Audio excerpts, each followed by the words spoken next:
Hello, everyone. Hello, and welcome to this little recording for you of a planning session that you can use. You can use at the start of this year, 2022, right now, quite near to the beginning still. You can use this further on in the year as well. I'm a huge fan of springtime being a great time for planning, and also September. I always think whether you have children or not, we're all sort of after years of school into that sort of school new year idea. So I think September is a fantastic time for planning as well. So you can use this sort of process at any point.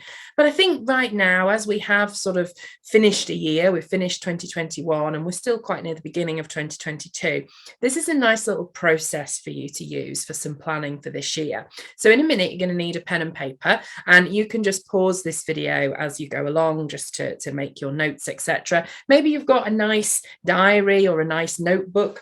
I've got one actually that's new for this year. It's called a passion planner. So that's I've heard it highly recommended by lots of people. So I've treated myself to one of those this year. And actually the exercise I'm going to show you in a few moments is from the front of that book. So if you don't have a notebook, that might be a nice one, but any old notebook is great. So pen and paper in a minute. And I'm just going to talk you through a few things to think about in terms of making out a plan for this year. Now, this plan can be used for whatever you want to use it for. It might be a mixture of work-related things. It might be your career. Are you going to finish off a qualification? Are you going to go for a promotion? Are you going to get involved in something new at work? Maybe you're a bit one of my business owners, so maybe it's something to do with your business this year. Maybe it's health related. Maybe you want to stay away from work and career at the moment for your planning purposes. Maybe you want to do a couch to 5K or a marathon, or you want to lose weight or take up a new hobby. You can use it for whatever you want, really. So the first question I want you to think about with your pen and paper ready, and as I say, I'll ask you the question and maybe you want to pause this and make some notes. But the first question I want to ask you is, thinking back to last year, to 2021, what went well for you? And I'd really like you to try and think of three things if you can. If you've got more, wonderful, put them all down. What three things really went well for you in 2021? Now, ideally, these things will relate to whatever it is that you want to plan for, whether it's career progression, health related, whatever it is. Ideally, these three things that worked for you really well in 2021 relate to what it is that you want to plan for this year. But if not, let's just think of three things that went really well for you last year. So write those down. Pause this now if you need to. Write down three things or more if you want to that went really well for you in 2021. Done that? Okay. So the next thing I want you to think about is what didn't go so well for you in 2021. Again, you can use three, you can use more if you want to. I want you to think what really didn't go well, didn't go the way that you want them to. And in fact, the way I want you to think about this is that you really want to leave those things in 2021. I know we've already come across into the new year, but that doesn't matter. Energetically, we can still decide that no, those things that I was doing or I did or thoughts that I had or things that I spent my time on, those things are going to stay in last year. They're not useful for me, they're not helpful for me, and they're going to stay in last year and they're not going to come into this year. So some examples of things, I know my example when I was sharing with a group the other week was that I can tend to say yes to too many things, and I can tend to fill up my calendar too much and not leave enough space. So I'm leaving an element of that chaoticness, if you like, in 2021 so that I can bring in more focus and time and space for the things that I really want and need to do in 2022.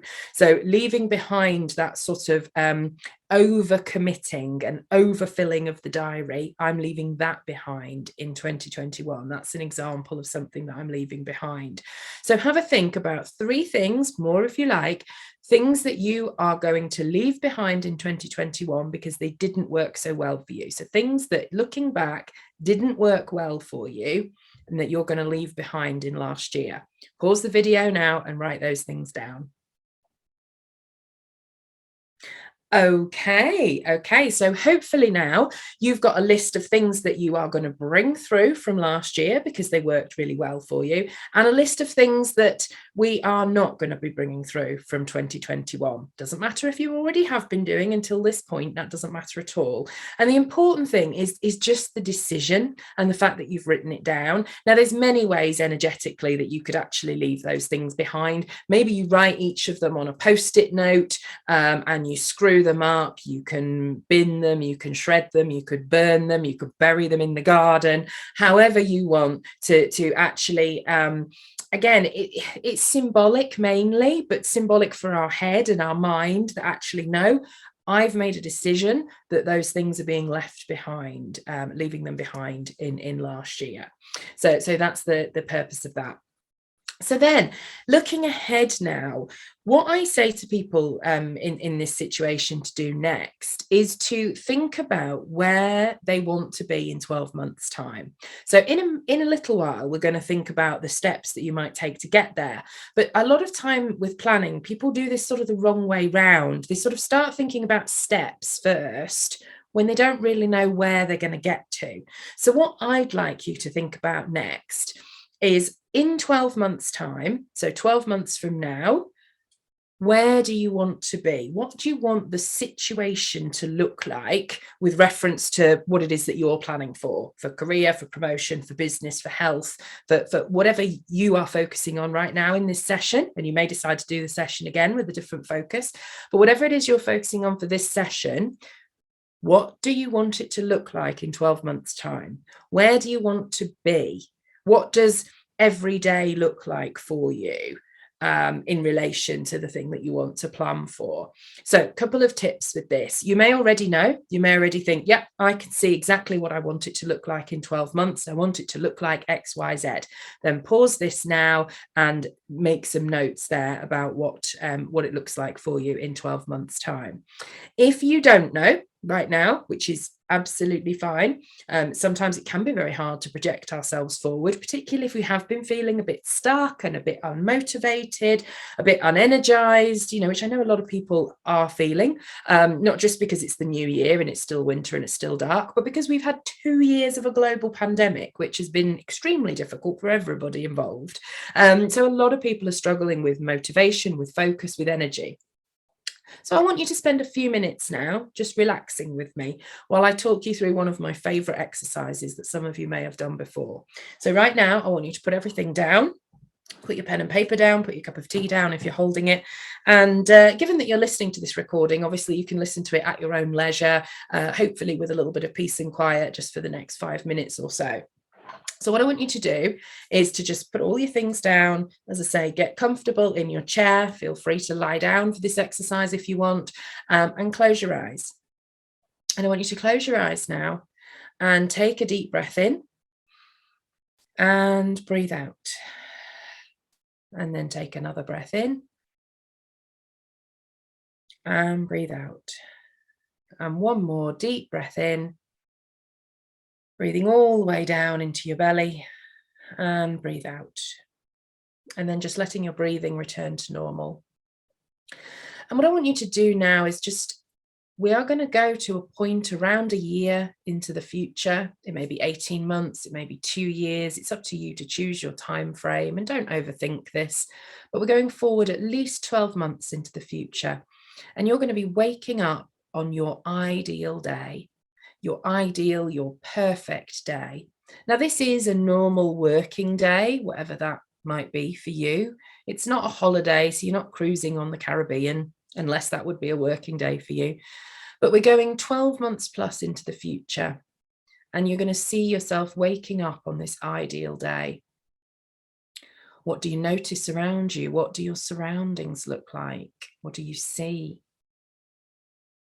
And you're waking up and getting up and starting your morning routine, whatever that looks like, getting ready on this ideal day. What does your morning routine look like? Who are you with?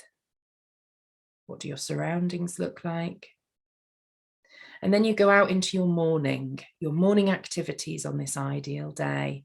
What are you spending your time on? What do you notice around you? How do you feel?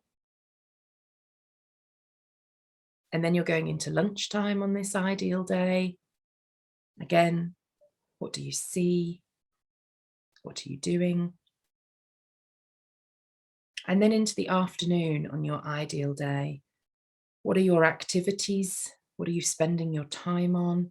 Who are you with? How do you feel? And then you're going into the evening. Again, what do you notice? What do you see? What are you doing? And then finally, you're going to bed on this ideal day, and you're looking back on the day. What do you feel grateful for? What do you feel so grateful for that you have in place, or you're doing, or you're feeling at this point in time? What do you look forward to the next day? And then locking all of that away in your super clever subconscious mind, just taking a deep breath in and breathe out. And when you're ready, coming back to us. So that's an exercise you can repeat on your own. I took you through that fairly quickly. If you want to go to your favorite place, there's a hill near us, near our house, where the views are just amazing, and I love to sit there on a dry day. I'm not one for wet weather, I have to be honest, but on a nice dry day, I love to sit there and see the views, and that would be my sort of place to go and do an exercise like that. So do feel free to repeat that whenever you want to, and take some notes. If that sort of visualization exercise doesn't work for you, because they don't work for everyone, then you can use a journaling approach instead. So just pen and paper and free writing, asking yourself the same questions. Okay, so I've woken up in the morning. What do I see? What am I doing? Because with both the visualization exercise and with journaling, with writing, we're accessing this subconscious part of our brain. It's the creative part. For me, it's the really clever part. It's the part that knows the answers. It knows what we want. It knows what we need. It's just that we, particularly as lawyers, spend all our time here in our prefrontal cortex, if you like, our newer part of the brain, whereas that animal, that subconscious part of our brain, is just so clever and really does know.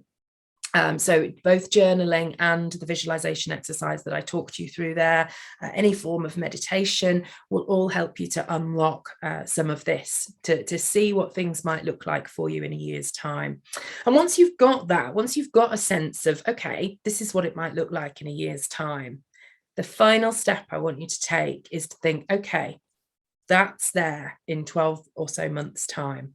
What are the first steps I need to put in place right now, particularly in the next 2 to 3 months? What are the first tiny baby steps that I might need to put in place now to get to where I want to be in 12 months' time? And that's what I want you to write down next. What are the first baby steps? 3 again, if you can think of them, more if you like, but 3 is good. What are the first 3 baby steps that I'm going to take towards where I want to be in 12 months' time? Don't overthink this. Again, go with your gut instinct. What are the 3 things, 3 steps that you could take right now to get yourself to where you want to be in 12 months' time? Write those down now. Fantastic. Now, the final thing I wanted to share with you that actually won't work, I don't think, because I think my video will show this the wrong way round. But this is an example of, as I mentioned, from the Passion Planner. They call it a passion plan, if you like. Now, I just want to talk you through what this is in case you want to use something similar. I've just created something similar for myself today. So put your name. If you're very creative, you might want to draw yourself or put a photo of yourself or whatever you want here in the middle, and the date. So your name and the date in the middle there. And then what I want you to do is in one corner at the top, I want you to put 10 years. 10 years there. 3 years on the other side. 3 years there. So 10-year plan, 3-year plan. Then here you've got 1 year. And here you've got 3 months. Okay, so those are the time frames 10 years. You can have lifetime if you want. I personally don't like to think that far ahead. 10 years is enough for me. If you want lifetime, you can put lifetime. I've chosen 10 years. 10 years, 3 years, 1 year, and 3 months. And then you'll see what I've done is I've just put 3 lines under each, because I wanted to make 3 points about where I want to be at each of those stages. Okay. Now, my tip for you and how I do this is I start the furthest out first. As I mentioned, I think a moment ago, to do the initial steps means that we're really thinking at it from the wrong perspective. We need to go far out to where we want to be, and then we work backwards. So you want to go to the 10-year point first. Again, don't overthink this. Dreaming, daydreaming, gut instincts, just as if you were, off the cuff saying what those things were. So in 10 years from now, what would you like that to look like? Make 3 points. Maybe it's about the type of work you're doing or where you work. Maybe it's about where you live. Maybe it's about the hours you work. Mine certainly says work less hours. Husband retired, for example. So think about what 10 years looks like first to you and make 3 bullet points. Then I want you to go to 3 years. So if that is where you want to be in 10 years, what does 3 years look like? Again, don't overthink it. 3 bullet points. What does it look like for you 3 years from now? Okay. And then 1 year from now, what does it look like? And you've already done that exercise. So you might already have ready to go 3 bullet points about what it looks like 12 months from now. And then we go to the really important one, because this is where the good stuff happens. The good stuff happens here at the 3-month point, because there's a lot of research and evidence that says the best chunks for planning is 90 days. Then we'll be most effective if we plan things out in 90-day or 3-month chunks. So bearing in mind everything that you've got on that piece of paper, everything that you saw in that 12-month vision, again, what does it look like in 3 months from now? What have you achieved? Where are you at? Put 3 bullet points down for where you're at 3 months from now. So now what you should have together, everything that we've looked at in the session just now, is you should have your immediate steps. So what immediate steps might you be taking? And you've also then got those 3 bullet points that say, this is where I want to be in 3 months. So you've got what I'm going to do right now and where I want to be in 3 months' time. So you've got a really nice way to judge and help yourself to be accountable for where you want to be in 3 months' time. So you know what you're going to do first, that little steps, little actions. Please don't make them big, because then we're less likely to do them. Little steps, little actions, and where you want to be in 3 months' time. Now, we may not necessarily get to exactly there in 3 months' time, but there's a great quote that I will probably paraphrase terribly, that we shoot for the stars, and if we miss, we might hit the moon. So we shoot for it, and even if we don't quite get there, we're a hell of a lot further than perhaps we were before. So it's not about getting to the point and feeling that we've failed or we haven't done it. We've moved significantly further than where we were when we started, and for me, that's a win. So I hope that was useful, that little planning session for you. I've done exactly that process for myself, and also with a few other groups. And if you feel like it, and I hope some of you do, share some of it with us in the group, especially your 3 months. If you could share with us what your initial actions might be and what your 3 months looks like. There's a reason for this. It's not just so that I can say, oh, they've done the exercise, wonderful. No, because, apart from me feeling warm and fuzzy, that's not going to help anybody. But it will help you to be accountable. If you get accountable to somebody, if you say, this is what I'm going to plan to do, this is what I'm going to do, then you're more likely to achieve it. So if you really want to achieve those things by the 3-month point, come and share them with us. And then you've got a whole group of people who are going to keep you accountable. If you've got any questions or any thoughts or any comments on any of that, if you don't want to share it in the group, but you want some accountability, just message me. Send me a message. I will keep hold of it, and I can check in with you again in 3 months. You can keep it private that way if you want to. So hope you found that session useful. And as I say, reach out to me if you've got any comments or questions. Take care.